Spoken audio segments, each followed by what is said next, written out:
Hello दोस्तों, चाणक्य नीति series में आपका स्वागत है। आज हम 12वें अध्याय का अध्ययन करेंगे। आचार्य चाणक्य द्वारा बताए गए उपदेशों को हम श्लोकों के अनुवाद के माध्यम से सुनेंगे।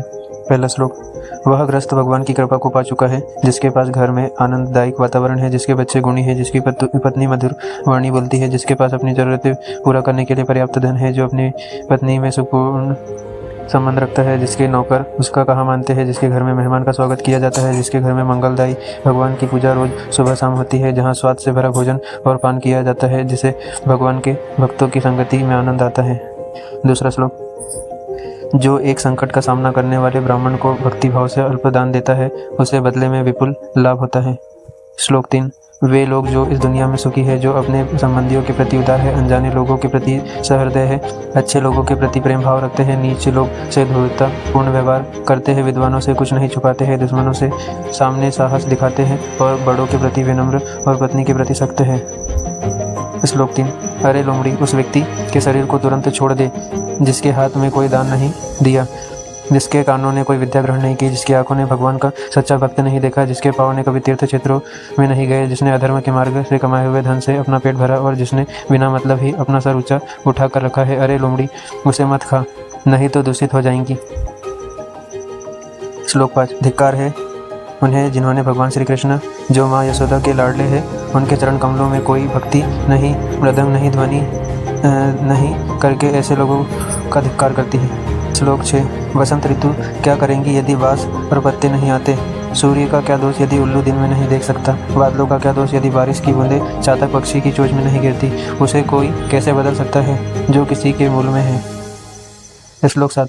एक दुष्ट के मन में सद्गुणों का उदय हो सकता है यदि वह एक भक्त के संगति करता है, लेकिन दुष्ट का संग करने से भक्त दूषित नहीं होता। जमीन पर जो फूल गिरता है उससे धरती सुगंधित होती है, लेकिन पुष्प तो धरती की गंध नहीं लगती। श्लोक 8। उसका सही में कल्याण हो सकता है जिसने भक्तों के दर्शन होते हैं, भक्तों में तुरंत शुद्ध करने की क्षमता है, पवित्र क्षेत्र में तो लंबे समय के संपर्क से शुद्धि होती है। श्लोक 9। एक अजनबी ने एक ब्राह्मण से पूछा, बताइए इस शहर में महान क्या है? ब्राह्मण ने जवाब दिया, खजूर के पेड़ का समूह महान है। अजनबी ने सवाल किया कि यही दानी कौन है? जवाब मिला, वह धोबी जो सुबह कपड़े ले जाता है और शाम को लौटाता है। प्रश्न हुआ, यहाँ सबसे काबिल कौन है? जवाब मिला, यहाँ हर कोई दूसरे का द्रव्य और दारा हरण करने में काबिल है। प्रश्न हुआ, आप ऐसी जगह रह कैसे लेते हो? जवाब मिला, जैसे एक कीड़ा एक सुगंध युक्त जगह पर रहता है। 10वां श्लोक। वह घर जहाँ ब्राह्मणों के चरण कमल को धोया नहीं जाता है, जहाँ वैदिक मंत्रों का जोर से उच्चारण नहीं होता है और जहाँ भगवान को और पितरों को भोग नहीं लगाया जाता है, वह घर शमशान है। 11वां श्लोक। सत्य मेरी माता है, आध्यात्मिक ज्ञान मेरे पिता है, धर्माचरण मेरे बंधु है, दया मेरा मित्र है, भीतर की शांति मेरी पत्नी है, क्षमा मेरा पुत्र है, मेरे परिवार में ये 6 लोग हैं। 12वां श्लोक। हमारे शरीर निश्वर है, धन में तो कोई स्थायी भाव नहीं है, मृत्यु हरदम हमारे निकट है, इसलिए हमें तुरंत पुण्य कर्म करने चाहिए। श्लोक 13। ब्राह्मणों को स्वादिष्ट भोजन में आनंद आता है, गायों को ताजी कोमल घास खाने में, पत्नी को पत्नी से सानिध्य में, क्षत्रियों को युद्ध में आनंद आता है। श्लोक 14। जो दूसरे के पत्नी में अपनी माता मानता है, दूसरे के धन को मिट्टी का ढीला, दूसरे के सुख दुख को अपने सुख दुख, उसी को सही दृष्टि प्राप्त है और वही विद्वान है। श्लोक 15। भगवान राम के ये सब गुण हैं, सद्गुण में प्रीति, मीठे वचन, दान देने की तीव्र इच्छा शक्ति, मित्रों के साथ कपट रहित व्यवहार, गुरु की उपस्थिति में विनम्रता, मन की गहरी शांति, शुद्ध आचरण, गुणों की परख, शास्त्रों के ज्ञान की अनुभूति, रूप की सुंदरता, भगवत भक्ति।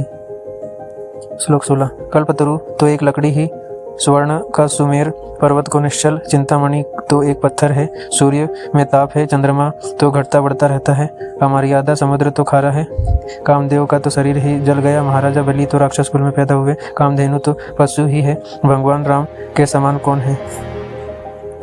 श्लोक 17। विद्या सफर में हमारा मित्र है, पत्नी घर का मित्र है, औषधि रुग्ण व्यक्ति की मित्र है, मरते वक्त तो पुण्य कर्म ही मित्र है। श्लोक 18। राज परिवार में शिष्टाचार सीखे, पंडितों से बोलने की कला सीखे, जुआरियों से झूठ कपट बोलना सीखे, एक औरत से छल सीखे। श्लोक 19। बिना सोचे समझे खर्च करने वाला नटखट बच्चा, जिसे अपना घर नहीं, झगड़ा पर आमदा आदमी, अपनी पत्नी को दुर्लक्षित करने वाला जो अपने आचरण पर ध्यान नहीं देता, ये सब लोग जल्दी ही बर्बाद हो जाएंगे। श्लोक 20। एक विद्वान व्यक्ति को अपने भोजन की चिंता नहीं करनी चाहिए, उसे सिर्फ अपने धर्म को निभाने की चिंता होनी चाहिए। हर व्यक्ति का भोजन पर जन्म से अधिकार है। श्लोक 21। जिसे दौलत, अनाज और विद्या अर्जित करने में और भोजन करने में शर्म नहीं आती, वही सुखी रहता है। श्लोक 22। बूंद बूंद से सागर बनता है, इसी तरह से बूंद बूंद से ज्ञान, गुण और संपत्ति प्राप्त होती है। 23वां श्लोक। जो व्यक्ति अपने बुढ़ापे में भी मूर्ख है, वह सचमुच ही मूर्ख है। जिस प्रकार इंद्र वरुण का फल कितना भी पके मीठा नहीं होता। इस पर 12वें अध्याय का यहीं पर समाप्ति हुई। आचार्यों के द्वारा वे बताए गए उपदेशों को यदि हम अपने जीवन में उतारते हैं तो निश्चित ही हमें सफलता प्राप्त होगी। आपको ये वीडियो अच्छा लगा तो इस वीडियो को लाइक करिए, चैनल को सब्सक्राइब करिए। आपके लिए